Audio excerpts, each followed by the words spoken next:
Hello, thank you once again for joining me to talk all things vertical drama. I have found two wonderful people to talk to who are the stars of a recent show on reelshort. And that is the lovely Coco Taylor and Tristan Alexander. So I'm going to ask them both to give a brief little intro of themselves to you, and then I'll ask them all the questions about the project. Hi, I'm Coco Taylor. This was my fifth vertical drama, I think. And yeah, I got involved in the project in a bit of a weird way, actually. I saw it advertised and I emailed about it originally, and I had no response to that. So I was like, oh, okay, fine. And then literally a couple days before shooting, I got an email being like, hi, can you tape by tomorrow if possible, because it's shooting in a few days. And I was like, sure, okay.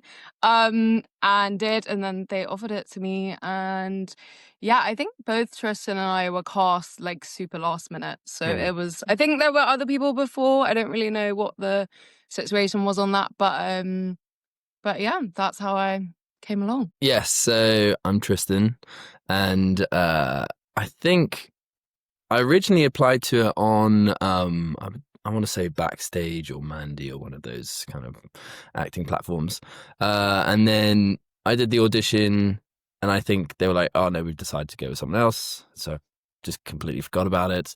And then I think it was 2 or 3 weeks later, I suddenly got a message, and they were like, "Oh look, we did have someone else, but we would like to go with you," or something about, I don't know, a dispute between production and, the client and who they wanted. So then they were like, could you do another kind of audition online with Sid, the director? And so did that. And then, the next day kind of heard back. And so I think there was a lot of reshuffling very last minute. In fact, I have a feeling that had they already filmed some scenes, or? Oh, really? I don't know, maybe not on this one. I feel like with a lot of these verticals, there's a lot of last minute reshuffle. Yeah. But so that's how I got attached to it. How many verticals have you done before, Tristan? People know you from a few. I've done 3 now. One of them should never see the light of day, but not this one. Go and watch this one. But I think I've done 3 in total. And it was funny because when they rang up about this one, I was literally about to go out to Turkey to do one, and it was literally I needed to know within the next 24 hours whether I'd got this or not, because otherwise then I would have to book a flight. So it was all very chaotic towards the end, but yeah, it was good. Because it was also last minute, did you have a chemistry read at all together? No. No. So that's quite interesting. So you just had to make that work. And did you know each other beforehand? Had you encountered each other in acting circles? No. We know of similar people, because obviously Coco's done a few of these. So the first vertical with Dan. was with Dan Lowenstein. So I know him and his crew, and so we have a lot of mutuals, but no, I'd never met before. Yeah, it was really just potluck. But I think it was it really was literally 2 days before that we were both cast, and then we had a Zoom once we were cast, we had a quick Zoom the day before with the director, Sid, and I remember him being like, do you guys have any questions? And we're kind of we barely even looked at it. I need to learn that, I don't know. Yeah. So that's kind of a beautiful lead into my next question, which is obviously, as both of you have done a few verticals, obviously, as you know, scripts can be all over the place, and often it can be incredibly full on. Was it quite a nice surprise to read this and go, actually, this is quite measured for a vertical? Yeah, I think so I was definitely in a position before doing this one where I'd had a pretty bad experience on one just before this, that I think I mentioned before, but and I was pretty much I'm not doing another one of these. I'm not sure at all, to be honest. But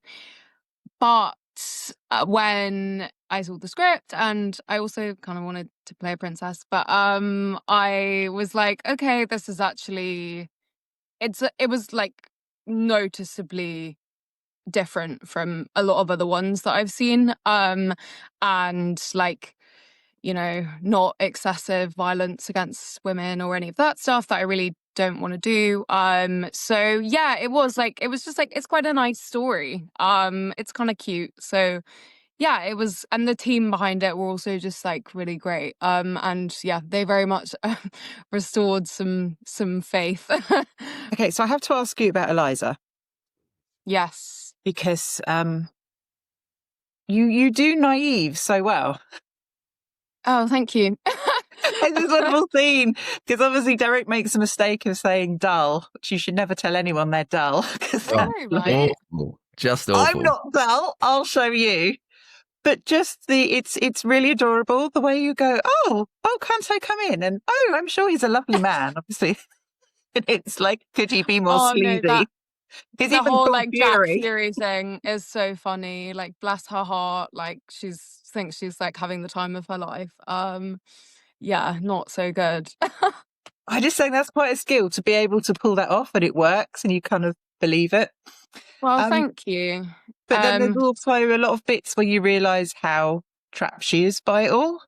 I felt Yeah. it gave you a bit more to do, I feel, than sometimes with the vertical heroine. It feels very limited. I felt you had like more of a range to show.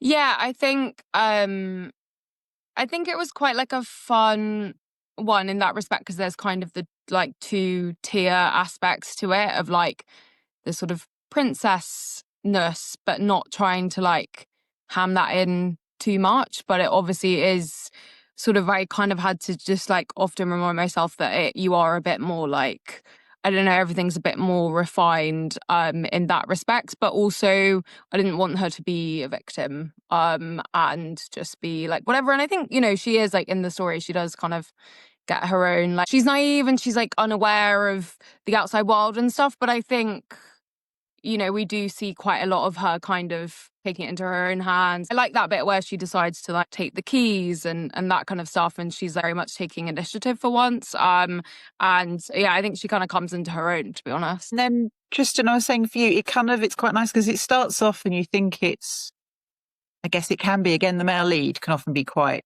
one note in vertical. Yes. Yeah, they can. And it starts, you get a bit more sort of teasing with it, but then we suddenly get these layers of like, oh wow, there's other stuff going on. I mean, I kind of worked out what it was. Yeah. But again, there was just a bit more to it. Just the fact that obviously he's got the guilt, and is this the right thing to do?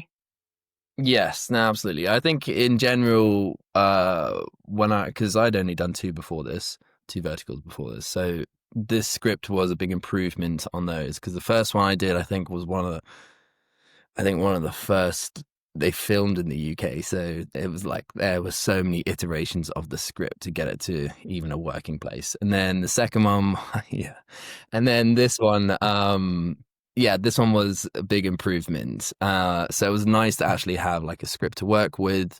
And like you said, they can be very one note, one dimensional, a lot of the male characters. This one kind of had a bit of a backstory, which kind of meant that working on the character, you kind of incorporate that into it. So it was kind of nice. And then the way that it worked, there was a bit of a reveal towards the later end. So it was nice to have that kind of a bit more depth to it, should we say. And then the other thing as a viewer, so I mean, I've had people message me about this, about I can't watch another vertical drama where the female character walks in on the male character cheating with, but normally with a female. It's a much more interesting dimension here. Yes. Because of the twist of, obviously, it's a brother that she good old Ben. Ben and Harry. He's so good. They're both really good, yeah. They're both really good. But he's very funny. Very funny. Terrifying with her. And then there's the moment where you kind of talking to fiance, it's like, where's this gentle person I knew? And it's like, it was never there. And it's just, and even the stuff where you think he's going to be in the bedroom and it might go sexual, and it's not. You're so unattractive. And actually, in a way, that's so much worse. Yeah. That's quite hard to play. Really, he scared me as a viewer. It's like, "Ah." No, me too. Me too. Yeah, it's that bedroom scene. He was really good. He was very scary. It's funny because the one I've just done with the same production company, he also plays my fiance again. And yeah, there are some similarities, let's say. He's being typecast a bit, but no, he's great at it. He's great at it. Was he always allowed to keep the Scottish accent? Was there ever a discussion about that? Don't think so. There's a really funny scene or like clip when we were supposed to be doing I'm talking to Eliza, and then he comes in and he's like, I'm her future king. And obviously he's got this like, deep Scottish accent, and he messed up the line. So he came in, he was like, I am your future queen. And it was just like perfect because obviously his character, and like, it's so funny. Yeah, that was very funny. Such a good accent. Such a good accent. Yeah. I think it's really exciting because I know I've got a few, keen Vertical Friend fans in Scotland who are like, finally, Scottish accent on screen. We need more regional accents and verticals. So yeah, definitely. Awesome. Okay, I really need to ask about that tentacle scene. Am I right in thinking it was really hot that day? Because it looks like it's really hot. Yeah, it was fine. Yeah, I got burnt, definitely. Because you look hot, and to be fair, you're essentially just standing there. And then all the poor bodyguards are obviously running around. I just wanted to ask about that scene because that just looked tiring and hot. I mean, luckily, I didn't actually have to do that much. They were kind of off doing their whole, initiation, like, training.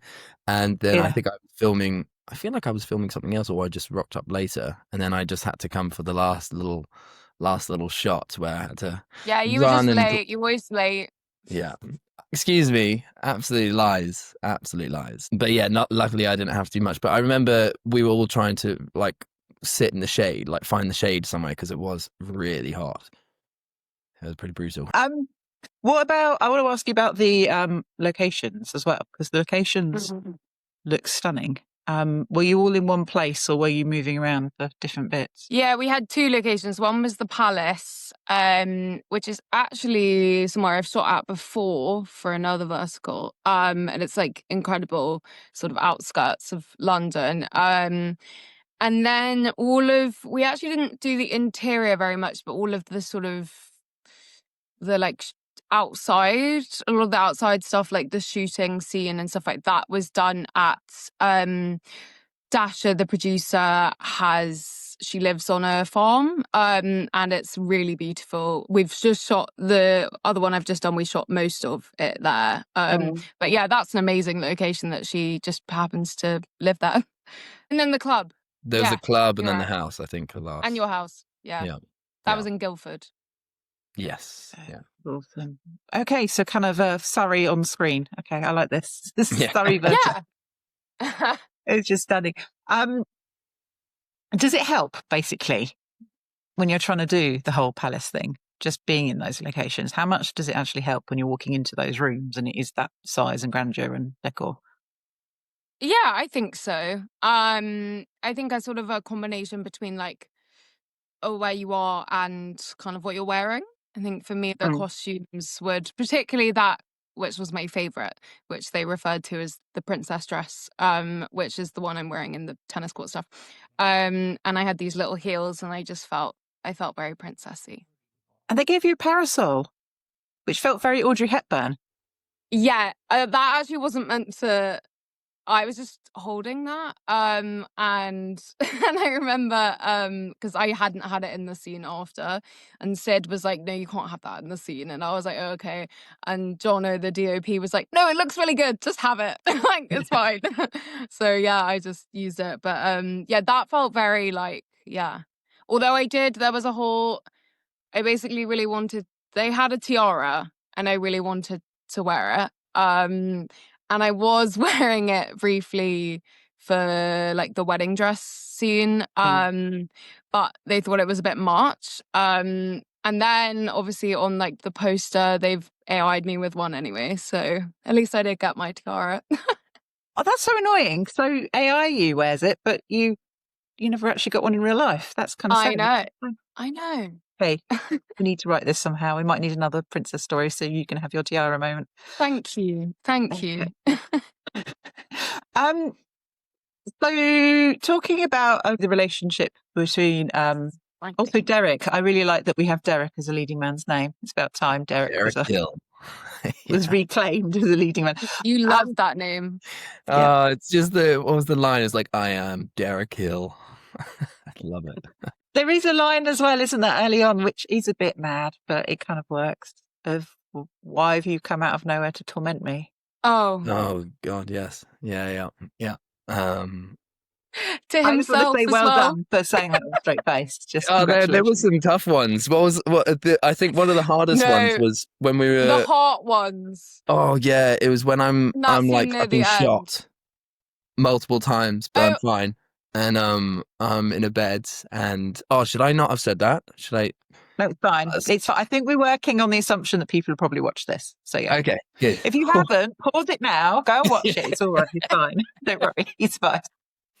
The bit where you put your my hand on your heart and you're like, my heart like beats for you, or like something like that. And then you had to say, wasn't it? It was like now I can have you, or now it was like now myself. Yes, exactly. Something like that. And then you're like, no one can stop me, not even the queen. Yes. Which I actually think you made really good. Like you made it a joke, but when we were first reading it in the script, I was like, this could sound really weird. Yeah.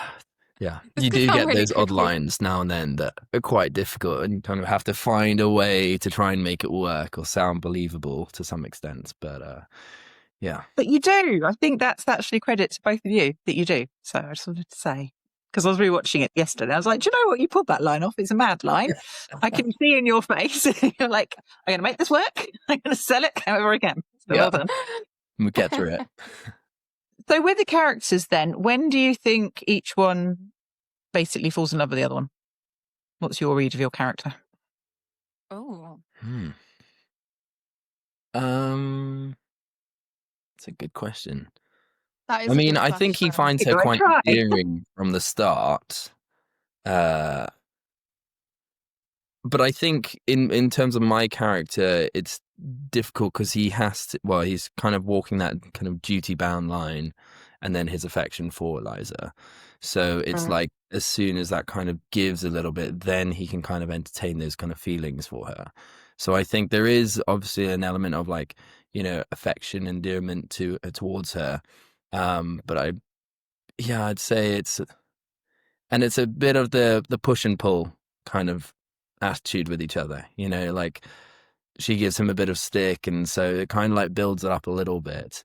And then I think once it builds up, then finally it kind of supersedes his like duty bound, towards her, and that's kind of when he starts to probably feel it towards her. I think Eliza falls pretty quick, actually, or at least a bit. But I think like it was an interesting one again with her because it's kind of very much of that aspect because of the fact that she's royal and that kind of situation. Like she's never, really had any experience with a man apart from obviously the feelings for Daniel, which has very much then become like a fraud. So I think it's like she's quite sort of open to that. And he's kind of the first person who's ever shown her like genuine care and actual interest in her, like that bit where he asks, how are you actually feeling or something. He treats her very different from I think anyone else has ever treated her. So I feel that's kind of for her where it's, oh, okay, this is a very different experience. Yeah, because I think that's key. There's that bit, isn't there? And then also the whole don't dim your light, don't dull your spark, be who you're supposed to be, which I think weighs a good message for everyone throughout life. It's really nice, that one as well. Yeah. And I always like to ask, but I think we kind of know the answer because Eliza's already made the big gesture, but do you think they stay the course, this couple? Do you think they're still together? I think so. Yeah, I think so, probably. Yeah. And I feel like I think Eliza deserves her happy ending after all of that. It's been a lot. Yeah, no, I think they do. And what were the scenes like playing with your grandmother, the Queen, because actually I really like those. And also the way that also Ethan's kind of talked to his grandma as well, and it's clearly it's a nice queen. She's kind of an approachable queen.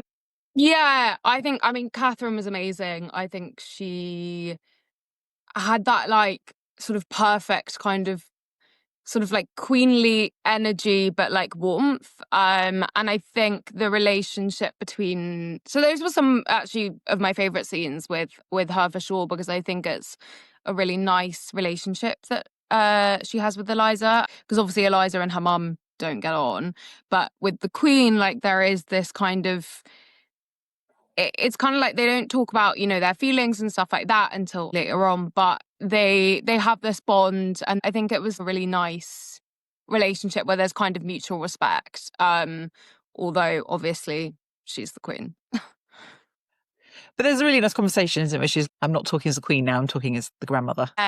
No, definitely. And I think it's really nice how, especially towards the end, you see her kind of shift and actually doesn't even care about the scandal and stuff like that and want what's best for Eliza. Again, maybe I shouldn't have said that, but no, it's fine. It's fine. Okay.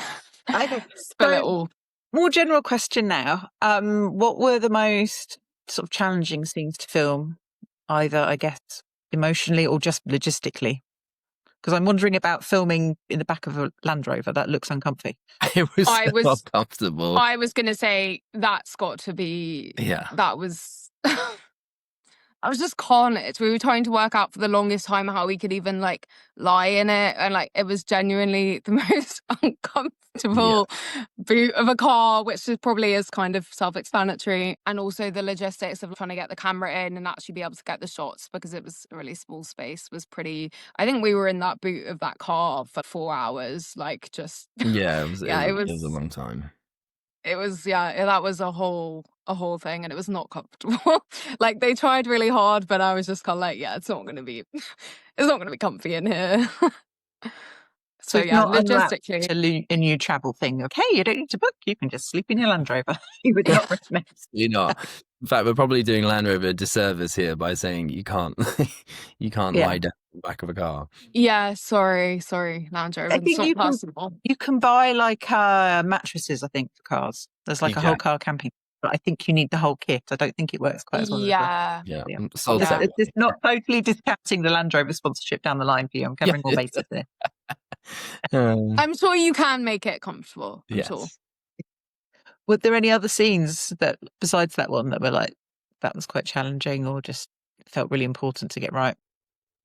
There were ones that were just like logistics were a bit more like finicky, you know, quite particular. So anything that kind of involved a little bit of, I don't know, combat or blocking. So yeah, there was one where Jack Fury is like comes out of the closet. Of course he does. And yeah, we had to like block this. And emotionally, that was probably the most extreme part for me, or intense part for me. And then, but it was just like figuring out the blocking and then like falling down. And I feel like I fell down so many times. By the end of it, my hip was like, oh God, can we not do this again? But yeah, no, it was most of them were pretty. Yeah, there wasn't anything like too strenuous, I would say. That was definitely the most uncomfortable one. The one in the car. Not for you. Yeah. I was crying all the time. That's the thing. Is like every day you're like, how many times do I have to cry? You like look at the scenes that you had to do, and you're like, oh God. Yeah, that was a lot of like, I'd like look at it just gives like the initial bit, and it's like Eliza is sat in her bed crying. I was like, oh God, okay, here we go again. But no, it was actually, I think, like a pretty relaxed shoot as they go. I also feel like we were really like on time. I don't really recall like finishing late or running out of time, which is quite unheard of. So then what are kind of your favourite memories or moments from it as you look back? Go on, Tristan. I'm trying to think. It was all just so great. One of the biggest things that, which is more just a general thing, is just the cast and crew were so great. Like I said, one of the ones that I've worked on before was just chaotic, and this was so nice to come into because everyone was just so clear in their communication. They were so professional, but they also like, were able to, joke around as well, which that's the kind of set that I like to be on. It doesn't take itself too seriously, but it knows, where the professional boundary is. And it just didn't really feel like a job, which is the nice thing about this, it just it's like you're rocking up with a bunch of friends and you're filming something, which is something you want to do anyway. But as for like specific things, I mean, go to the pub with the cast and crew after filming, that was great. Having those days. Even going away. Where were we staying? We were staying in Surrey, weren't we? Oh no, Yeah. High Wycombe. High Wycombe, yeah. Yeah, and that was all nice. It was just like the randomness of the job, the kind of experiences that lend to it. Yeah, I agree. The people on this were like just amazing, and everyone got on really well, and it was just a really fun atmosphere. Would look forward to coming into kind of thing. And amazing locations too and stuff like that. So yeah, we all had a lot of fun together, and I think everyone is still friends. Well, Tristan has a bromance with Harry and Ben. It's true. This is true. Yeah. Yeah, you didn't really get anyone particularly to play off, did you? Like that. It was actually quite unusual. It was quite surrounded by men, wasn't it? Yeah. Older female characters. Yeah. Yeah, no, true. And there normally is, yeah. So it was just me and the boys. Nice. Okay. So how long was the shoot? I think it was 8 days, but we had a week in the middle. Yeah, we did. So we did 5 days, and then we had a week, and then we had 3 days, which was quite unusual as well, but did give time to sleep. So you kind of do these, you're both busy and you move on and you do other projects. And then obviously it does come out normally fairly quickly, I think. Kind of when it came out, I reviewed it and I know quite a lot of fans have really enjoyed it. Have you had messages? Kind of what's the feedback you get on social media about it if you're on there? I mean, I think we've both had a lot of new followers. Definitely the most I've ever had after something like coming out. A few people have messaged just saying that they really enjoyed it, and stuff, which is really nice because obviously that's the kind of thing that we want to do, is like make stuff that people actually enjoy. But yeah, so I've had a few very like sweet messages about that kind of thing. I don't know about Tristan. Yeah, same.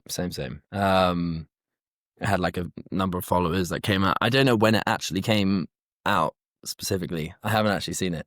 Of course you don't. Yes, but yes, you get the nice. Like, he's only seen the bits I've sent him. Yes, actually, that's it. That's the only bits, and obviously they're so specific and tailored to like look at you in this.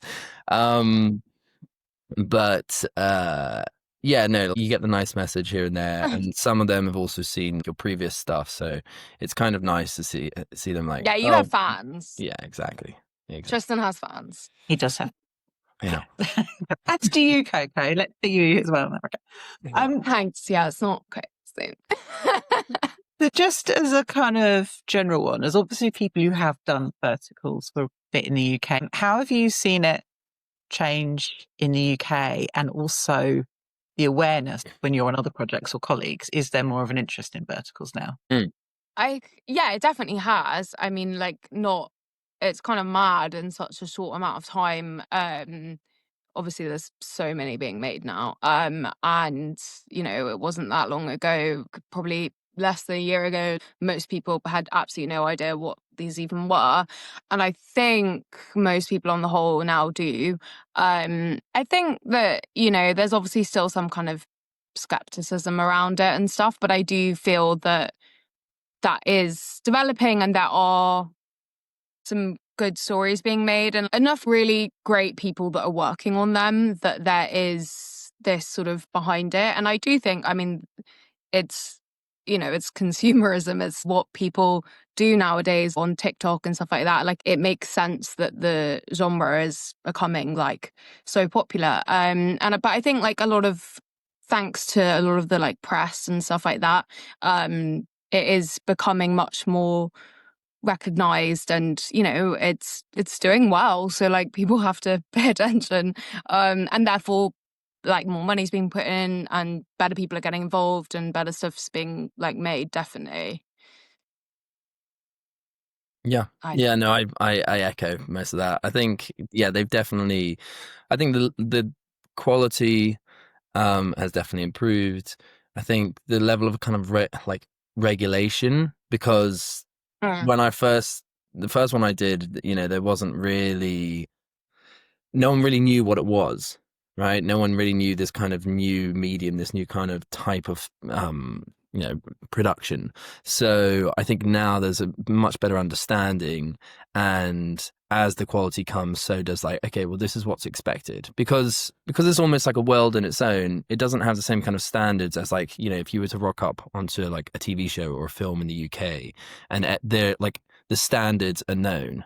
So now I feel like that's kind of translating across a bit, so you're treated kind of similarly. So I think the regulations have kind of improved, and I think it is definitely going towards this, like, we are on our phones all the time, and it is kind of moving towards that being this kind of new medium of watching stuff, whether it's a particular type of content, because it's short, it's snappy, it's got hooks, but you'll definitely have, you've got bigger players trying to come in as well. Like, I don't know, there's rumors going around about different studios that want to get involved and stuff like that. So you can imagine and it will just take on a world of its own. And now, because it's so easy, like the barrier to entry to make content is so much lower now, you'll find all these like creatives out there that will probably start creating different types. It won't be, the verticals that we know, there's a particular kind of theme to them, right? But that might start changing. You might start getting like horror films that are made for verticals.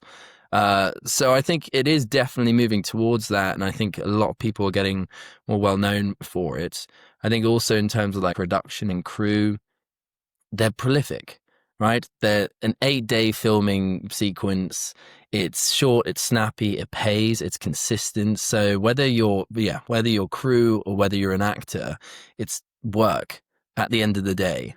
And so it's kind of nice to be immersed in that, and you meet so many people. I did a job over the weekend, and some of them are jumping onto a vertical literally today.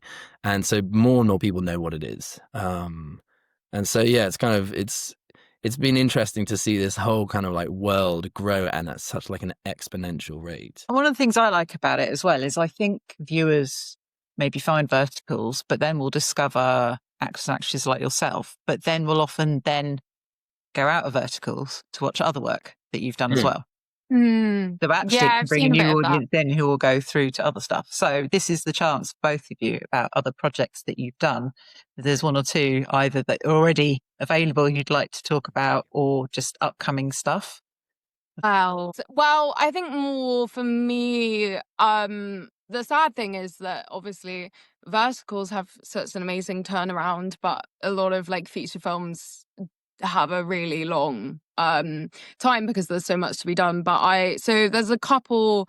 The work I'm most proud of hasn't actually come out yet. I think I have 2 feature films I'm really excited about, which should hopefully be coming out in 2026. And I think those are definitely 2 of the best things I've ever done. And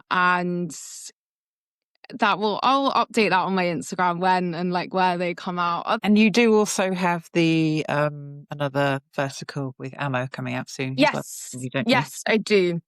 Yeah, and that actually I'm excited for too. I think that one was very ambitious. We had a lot of stunts, a lot of animals, motorbikes, all of this kind of stuff. I even had a stunt double, which felt very I felt quite fancy. And so yeah, I think that one, everyone, again, it was a lot of the same team. And they're all amazing. But I think definitely like one thing about like Ammo and Dashing Pictures is like I think they get really great people involved. I think all of the actors that we work with on The Princess and on the one I've just done like are incredible and really elevate the material. So yeah, I think hopefully that one, it's a bit more of a kind of high speed action thriller, quite dramatic. But I played like a very sort of strong-willed, feisty character, which I also really liked. She's sort of a victim by circumstance, but like definitely doesn't behave like one. And yeah, so not so much of me getting beat up, but I got to beat up him a lot, so that was fun. Excellent. That sounds Yeah. good. Well, Tristan, I already got very excited because I spotted you in Mitchell and Webb and Oh, basically annoyed my entire family by pausing the sketch to go, but that's Tristan, I'm sure it is. And they're like, can we watch the punchline? No. yeah. Pay attention. I know. No, that was fun. That was a fun day, actually. I mean, it was just a standard kind of extra job, but it was nice to be on set. And I think it was like the last day that they were filming it. So, and they're lovely. I mean, I didn't get to talk to them much, but because it was the last day, they bought like champagne for everyone, and everyone was kind of just like they'd already clocked out. They were like just doing this last shot, and it's quite funny, like scene anyway. But yeah, they're really nice. Yeah, absolutely.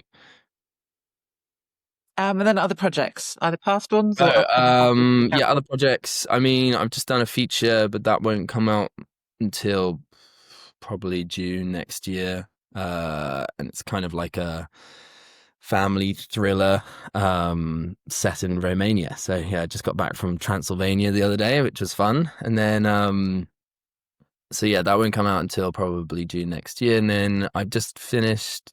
I was just filming over the weekend for a short film for something called A Taste of Loyalty, and it's a kind of medieval period drama, and it's about Richard III, and there's kind of a divisive perspective on him. He's always portrayed as a villain because when he took his brother's throne after his brother died, who's King Edward IV, who I play.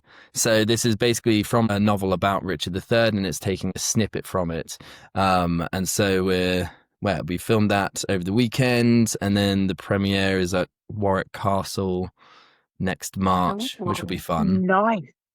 Yeah. Yeah, which is really cool. And what's amazing about it is everyone involved, they're kind of all from the reenactment world. So the director, he's an actor who I do classes with now and then, and so he's kind of in that world. So a lot of the people involved, they're not just your standard, like, we're just making this film. They love history and they know so much about it. So everything is historically accurate rather than, oh, we're going to make a medieval film and yeah, we'll put some lights in it. Like everything down to the T is like, you know, when I was on set yesterday, everything has like a meaning to it. And it's amazing to be part of that world because it makes it so much richer. But yeah, so looking forward to seeing that and, well, seeing the final thing really. But if that does well, then the idea would probably be turning that into a feature. But yeah, we'll see how it goes. But that's kind of everything at the moment for me. Did you do fighting? No, I didn't. I did, like, technically my role would have, but so a few weeks, because I was away in Romania, but they did film like a battle sequence. So all these reenactors, they have their own kit of armor, which can cost from like 10 to 30,000 pounds. Okay. And they all rocked up, and then they all like had these, you know, they had some stunt guys, but apparently the stunt guys like were kind of out of their depth a little bit because all these reenactors do it all the time. So it was kind of funny. Okay, so maybe for the feature, you'll invest in some armor. Yes, if they pay me enough. If they pay me another £30,000 to get some armor, maybe. But it was, yeah, the costume that I had yesterday was just amazing. It was just, yeah, this really big gown. And what's amazing about it is everyone looks back at that time and they think of it as like, oh, it's grey and dreary, but it's the complete opposite. It's so colourful because back then a form of status would have been having more material and having more colours because it was more expensive to get. So yeah, everything around it was all very like lavish, and I think it'll really pop on the screen. So yeah. Awesome. Right, everyone needs to get to Warwick Castle next year then. Yeah, exactly. Tune in. I just want to say thank you both so much for your time on a Monday morning, talking to me about your vertical. It is a great one, and I think it's a really nice step forward. I think, as we've all agreed, of just improving storylines a bit, improving script. You both get more to do. So thank you both for all your work, and can't wait to see what you do next. Thank you. Thank you. Thank you.